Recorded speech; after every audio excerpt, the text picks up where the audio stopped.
Hi, Sepand from Days Between Station. I'm Sebastian from profilprog.com. How are you, Sepand, tonight? I'm doing wonderful. It's wonderful to finally see you. I interviewed you 3 years ago for In Extremis. Can you remember? Absolutely, absolutely. You always ask such wonderful questions, so it's an honor talking to you. Giants is your brand new album. How is the feedback so far? Uh, it's it, it's going to uh, your question gets caught up in an avalanche because 5 years ago the little flake of snow was we finished the album in April 2015. And divorce happened, so much happened, so we released it, what, 4 or 5 years later. So it was sitting on a shelf for 5 years. um, to be very frank with you, I thought we were probably going to get nailed. I thought we were going to have a bad reception, but it's the complete opposite. It's just shocking me, actually.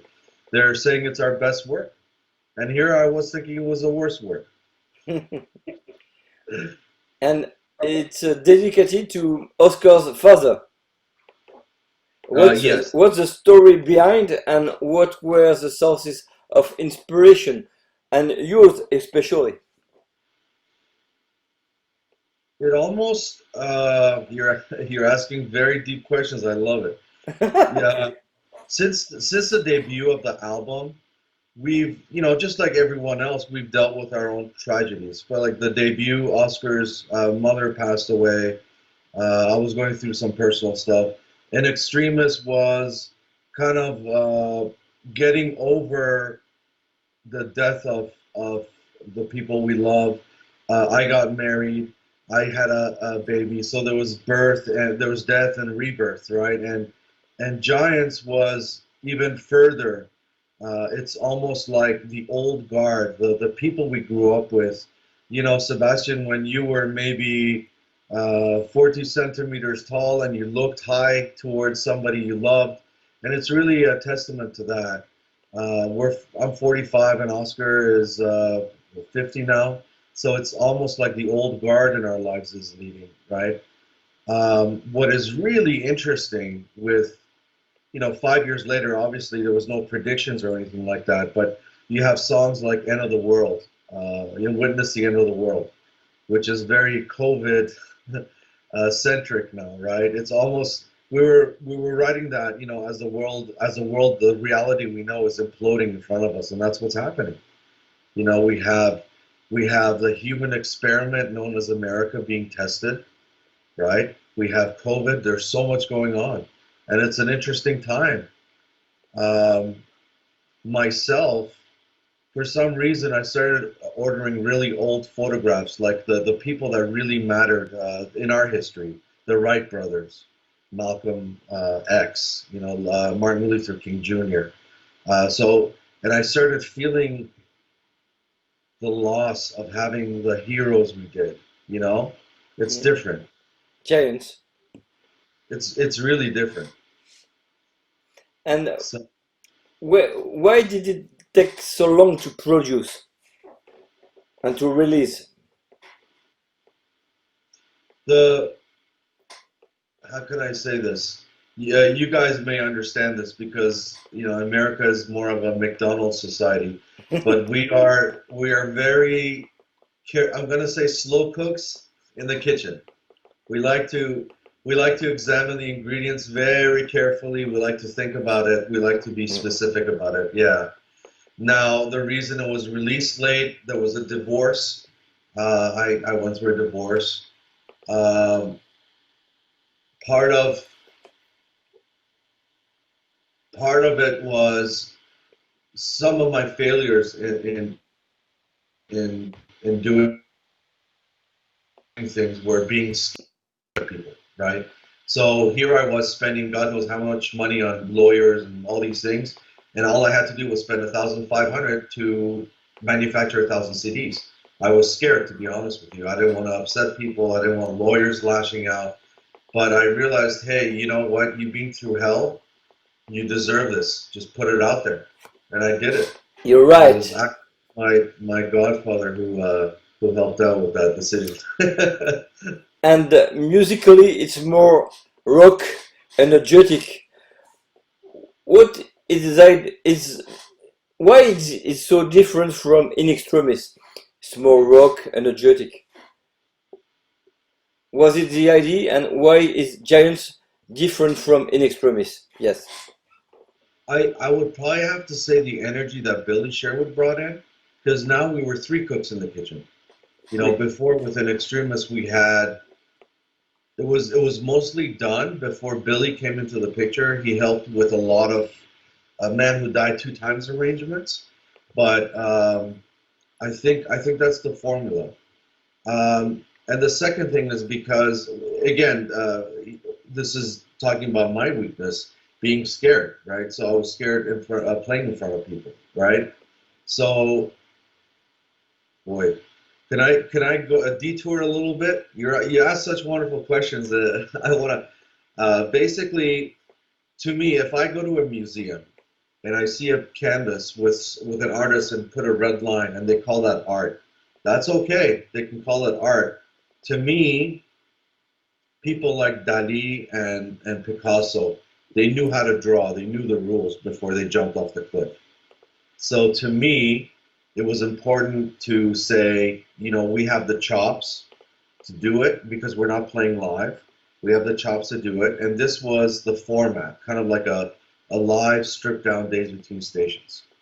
And I have more of I'm not into progressive rock much. I just started listening to Genesis about a few years ago. So I'm a new kid in the toy store.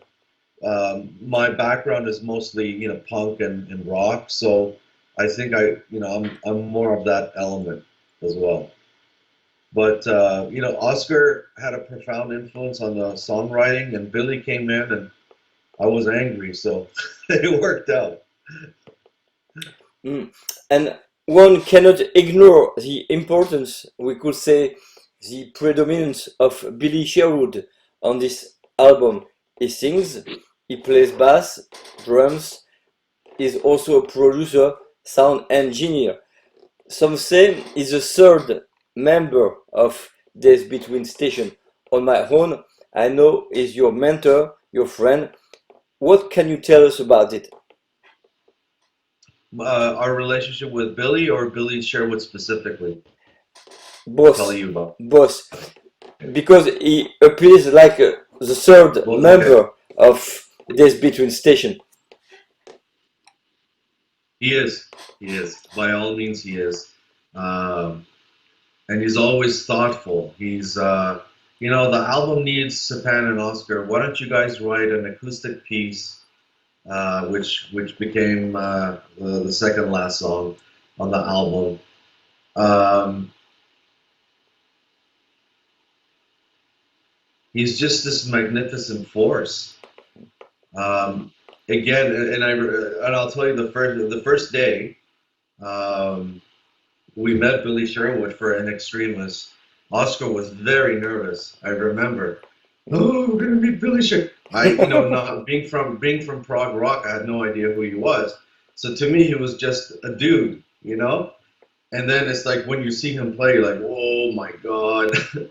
And uh, when he believes in you, he brings his friends. We had some guests on in extremis. On this one, he wanted more, keep it to the family. Um, he made us believe. Um, it's faster, a lot more tempo changes. It's less cinematic. That's one thing I do miss. Um, but he's just a really amazing guy. I was actually thinking yesterday. He just when you're in a state where you just produce or you're just yourself. To him, writing songs and stuff is just like talking. It's very natural to him. So he can sit down and do a song, and whatever's inside comes right out. And we have, as human beings, a lot of us have a lot of inhibitions. Oh, maybe I throw everything out. It's usually not until Oscar hears it, he's, oh, that sounds nice. I'm like, what? You know? But Billy just goes with it, and that's incredible. And to have the talent to take whatever's inside and have your fingers and your brain produce it on the outside instantaneously, that's amazing. That to me is the ultimate state of being a musician. And it puts your ideas into music. Yeah, yeah. And he does, and he brings confidence. He brings a lot of confidence. And Um, Sorry. I will No, no. say I Go will ahead. say that the ability to attract such musicians like Billy Sherwood for artists like you reveals how good and interesting is your music and personality. Do you agree? Yeah, yeah. I mean, I think Oscar and I have a problem taking in when people say good things. We get embarrassed. Um, we're very down to earth. So having Billy come on the record, it's just amazing. And we're still dreaming. We played with Tony Levin and Rick Wakeman and all these guys. It's just unbelievable. Colin Molding, for God's sakes. Of course. Yeah, Yes. and it just gives you a floor under your foot where you can stand, but you're also in complete realization you can't mess around. They expect good. They're your senseis. They expect you to be at your best. And what is your favorite track and on Giants and why? Sorry, I didn't hear the second question. What is your favorite track on this album for you, Sepand? Uh, Giants. Giants. Me too. The second favorite track would be, wow, For me, it's the best track, no doubt. wow. I don't know. I'd have to put Spark of Life and Giants in a room to battle it out. I would say Spark of Life. Giants is in that chord progression where it's comfortable. You can play nice bluesy solos. Spark is just unexpected, and it just sounds like someone's behind you screaming to change notes. So it's more adventurous for me. Uh, on the first album, we had a Requiem, which is a build-up, right, for like 4 6 minutes, and then you have an Extremis, which is a symphonic medley of all the songs on the album. Then you have an aggressive song, and it's actually a difference for us. We come in with a punch. It's so I like it. Okay, I have one question about Sure. the gathering. The gathering. It appears to me like a musical glimpse of an eye to your roots and stories, like a melancholic trip in time when I listen to it. You come from Iran? It, Yeah, Iran and and original Iran. it sounds to me like a glimpse of an eye to your roots, to your past. I'm wrong or right? Maybe it's a You are stupid right. question. You're very right. Tell me so. Tell me why I'm You right. have you have this amazing ability to bring images in my brain, so I have to kind of catch up with them.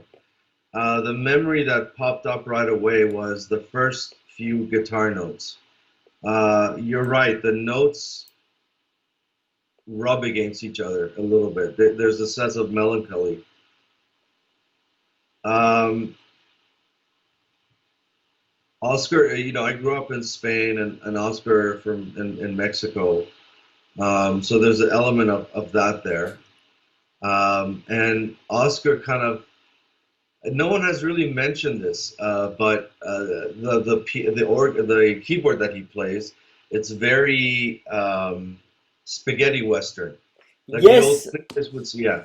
So So there's a bit of America there, the America that we lost, that we grew up with. Because for us, it was cowboys and Indians and going to the moon.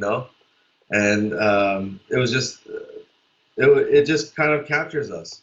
I gave Oscar the guitar part, so he filled in the half that wasn't there in the beginning. He did the piano part, and there's elements of jazz. I was listening to a piece by Keith Jarrett. It's the Clone concert, I think. It's a live improvisational concert, beautiful. And we were listening to it together, and he said, I put some of that in there. I was like, oh, wow, it's cool. So it's kind of Oscar and I as natural as possible. And Colin Moulding and Durga McBroom join you in Giants. Can you have a few words about them? Um, Colin, Colin is just the gentleman of gentlemen. He's a just a phenomenal guy.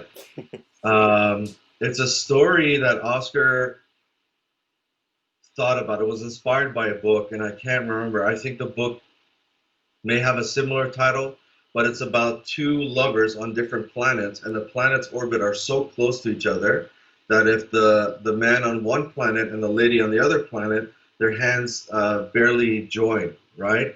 And we were working on that, and it's kind of quirky, kind of like the XTC songs. It has a little bit of absurdity. I think that's a good word. And we wrote the lyrics, but I was a little bit ashamed. I was a little bit ashamed to give the lyrics to Colin. And I said, Colin, for God's sakes, help us out. We can't come up with anything. And then he wrote everything. He wrote all the lyrics, and it's just incredible. And it just shows you where the man is and where you are. So it's just so fascinating. And having like Paul Whitehead do the paintings and us to look at the painting on the wall and take elements from it. Having Colin come in, having Durga come in, it inspires you. And what you have originally in your head of what the album will be turns out to be something else, and you get to enjoy that very much.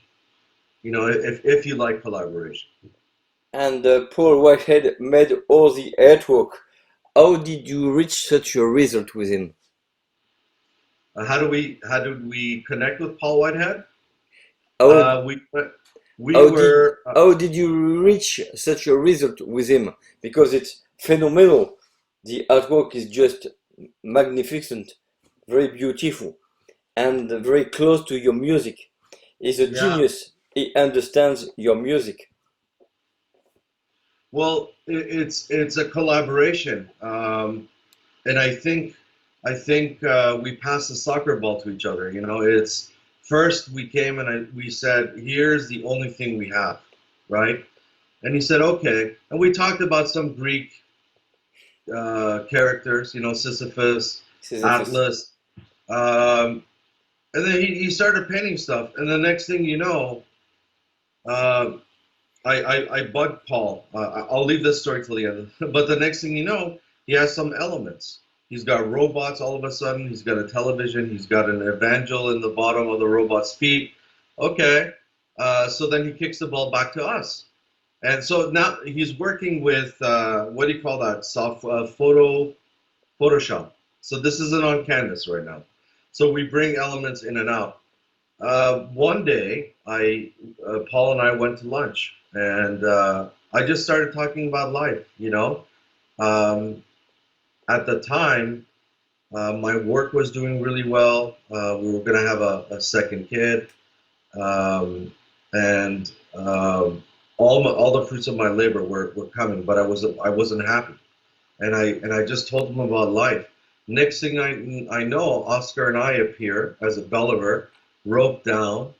I have my hand in the house because I have a lot of bills to pay, and all of a sudden a key appears on the back of Sisyphus on a rock.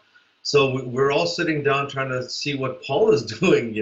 So another day that's what came out. So a lot of songs came out, right, from that. So it was a real collaboration. It was a jam. It was a jam between Paul and us. Um, And and now, Sepand, are you happy in life? I am, thanks to the French. And we A what are lot of your dreams? capoue, a lot of sart, but yeah, I mean, What are your dreams now? now I'm gonna deal with my fear of playing in front of people. I went 2 times and I was not afraid at all. I had a lot of fun. So it means I knew my stuff and I was prepared, and I have nothing to hide in life. So so we're preparing. We might do Prague stock in December or January to do a live stream.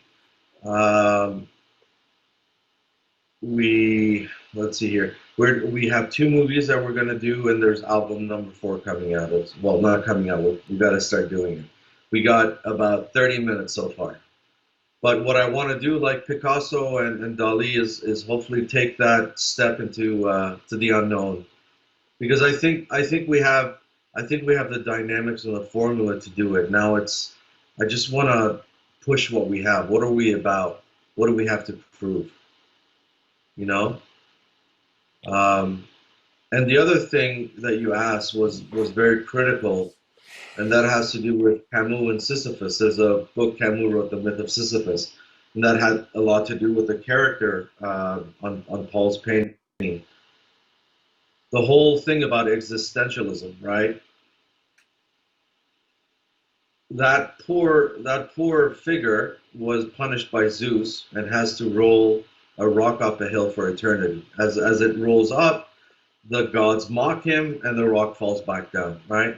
So really the analysis is you can go through life pushing a rock, being in misery, or you can be very present and enjoy the journey. You can enjoy and feel the rock in your hand and your muscles and your breath and the amazing power of pushing things and pulling things. And Creating um, things.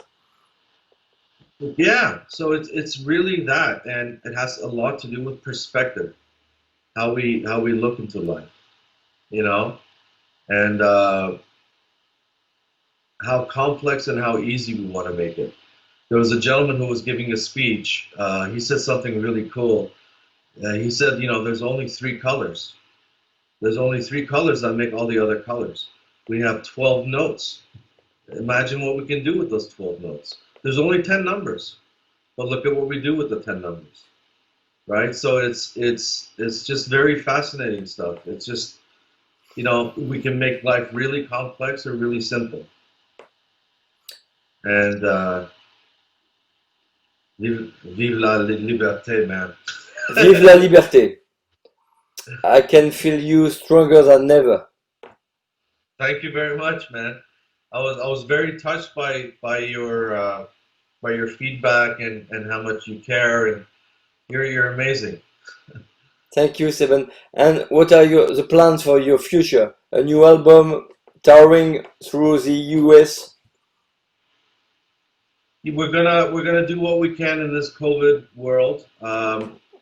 We're gonna have our debut concert. We're looking at doing it in an hour and a half special, but do more of the artistic songs. Um, I think now we have to think about band. Uh, and is it okay if I ask you a question?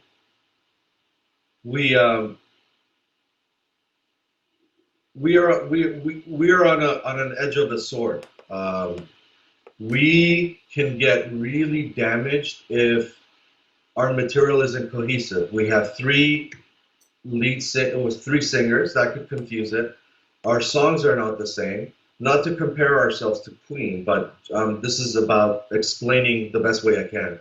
To us, it's okay to have Bohemian Rhapsody and Radio Gaga on one album. We enjoy it, right? We're not trying to be cool or try to show off by taking different elements. Like people say we're symphonic rock and we do this and do that. Well, to me, if you play Vivaldi on guitar, it sounds like heavy metal. If you play it with instruments, it's got a lot more aggression and depth, right? I mean, you can play a Stravinsky with Metallica style, or you can do it with, you know. So it's about the impact of the instrument and the emotion it brings, right? Like the old Delta blues slide guitars. I mean, that tells you you're lonely, you know, you're sad, you're going through something. So, you know, what do we do as a band? Do Oscar and I need to expand the band? Do we have to think more of a live? Or are we going to be more cinematic? Are we going to go into museums and do pieces to film? I don't know.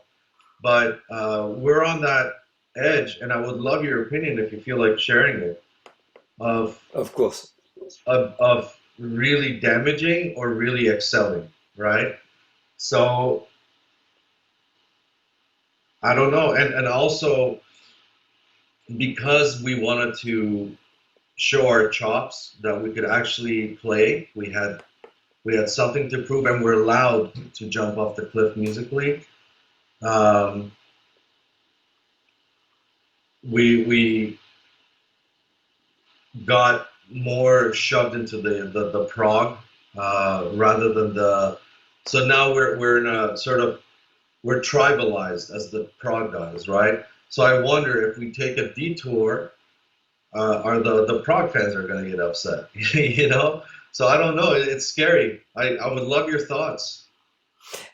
Anyway, what is cool with this between station is that you're very different from all the other bands. You have your own personality. Very, uh, you have your signature, your own personality. Very different. It's your force, your driving So, force.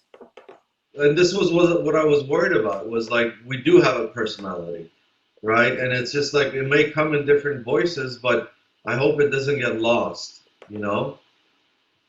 I know, Yeah, yes, so thank you. No, I'm scared of that sometimes. Does it? Because I felt this album had less cohesion than In Extremis, of course. but everyone says differently. It Yeah, doesn't matter so anyway.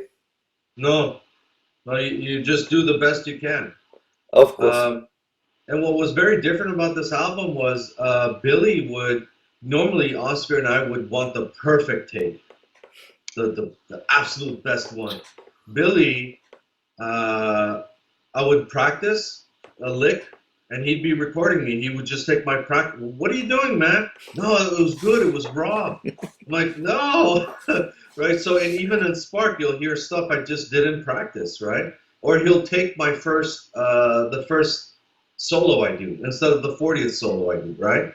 So it's cool. It just tells me that to believe in your essence and work very hard to get the technique so you can get your essence into a recording. So it was the last question. It's time. It's the end now, Sepand. I was very pleased to interview you once again. I wish Yeah, you thank all you. the best Honor. for your future and see you soon. Yes, my One friend. last word for the audience. Thank you very much. Lots of love from Los Angeles. Stay safe. See you. Bye bye. Take care. Bye bye. Talk soon. Bye bye.